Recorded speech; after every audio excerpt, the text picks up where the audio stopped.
কবিগুরু রবীন্দ্রনাথ ঠাকুরের স্মৃতিবিজড়িত শাহজাদপুর কাচারিবাড়িতে প্রতি বছরই সাড়ম্বরে উদযাপিত হয় কবির জন্মবার্ষিকী। উৎসবে অংশগ্রহণ করতে ইতিমধ্যেই দেশ বিদেশের বিভিন্ন প্রান্ত থেকে ছুটে এসেছেন রবীন্দ্রপ্রেমীরা। এবারের জন্মবার্ষিকী সফলভাবে পালন করতে দিনরাত পরিশ্রম করছেন সবাই।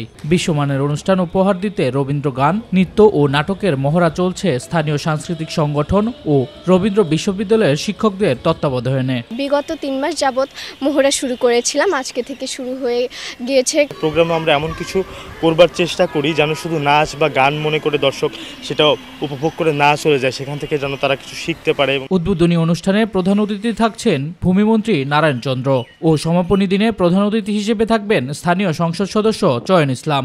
এখন শাহজাদপুর জুড়ে বিরাজ করছে উৎসবের আমেজ। রবীন্দ্রনাথ জাদুঘরে এখানে এখনো রাখা আছে, সেগুলো আমরা দেখব। ওনার এখানে যে সময়গুলো কাটানো হয়েছে এগুলো একটু দেখে আসি, ঘুরে আসি। কৌতূহল থেকেই রবীন্দ্র কাছারিবাড়িতে আমরা একটু এসেছি। উপজেলা প্রশাসনের তত্ত্বাবধানে 3 দিনব্যাপী নানা অনুষ্ঠানমালার আয়োজন থাকছে। এই আয়োজন সফল করতে সুসজ্জিত করা হয়েছে কাচারিবাড়ির প্রাঙ্গণ।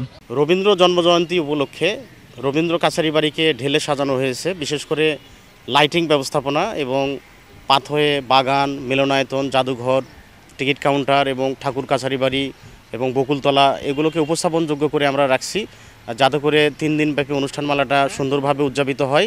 বিশ্বকবির 163তম জন্মবার্ষিকী উপলক্ষে কবির স্মৃতিবিজড়িত রবীন্দ্র কাচারিবাড়িতে 25শে বৈশাখ থেকে 3 দিনব্যাপী নানা কর্মসূচি পালন করা হবে। শামস তাবরিজ উচ্ছ্বাস, মাই টিভি নিউজ ডেস্ক।